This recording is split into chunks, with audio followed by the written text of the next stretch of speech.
or infiltrated with the cognitive infiltration, which is in effect mind control. This is a way to infiltrate groups in order to change the thinking of the people in the groups. It's not even disinformation. Sure, it's a violation of your freedom of speech to try and deny you those beliefs and to speak about them, but it's a rape of your mind to have people come in and to try and retool your thinking processes.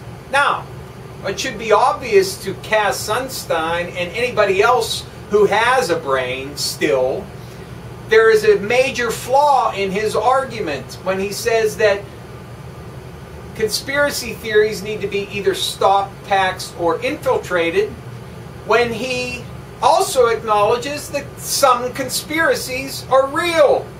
Now, that's a cognitive dissonance.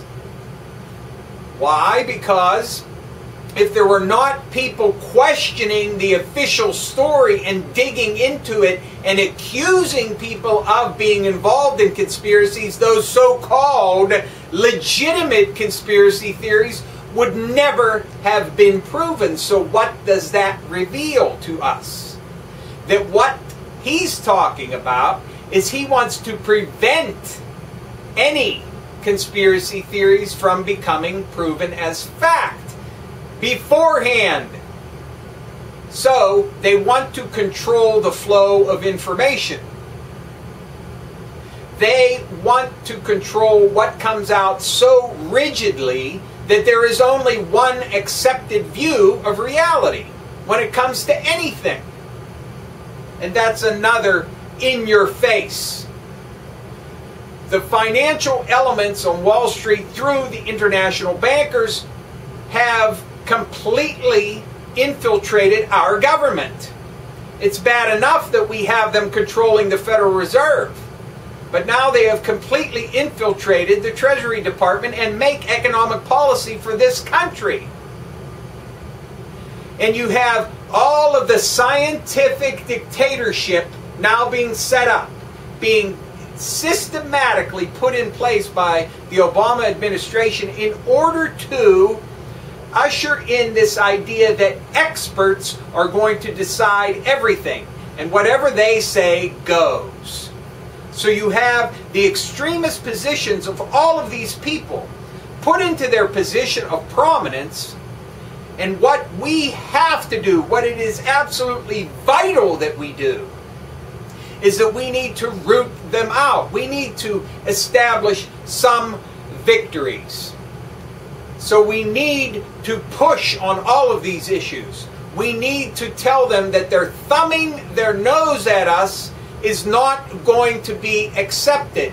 We need to throw off the oppression. We need to root these people out. That is why we need to oppose every one of these czars. We need to oppose all of them. Holdren, Sunstein, all of these people who hold such drastic views that they have no place in public policy. It's vital for us to do this. And we have to concentrate on our efforts to do it, to make sure that our collective voice is heard and something is done and something is changed. It's simple as that. And when it comes to the Treasury Department, we have to absolutely not capitulate on this issue. We have to say enough is enough. The greed, the corruption, the graft, and the fact that in effect our Treasury Department is run by international banks through the proxy of Wall Street and the front man of Goldman Sachs, but let's not forget all of the other firms as well, like J.P. Morgan Chase and Bank of America, etc., that our Treasury Department is in effect being run by international bankers that we have absolutely no control over. And that has to stop. That is what we have to do.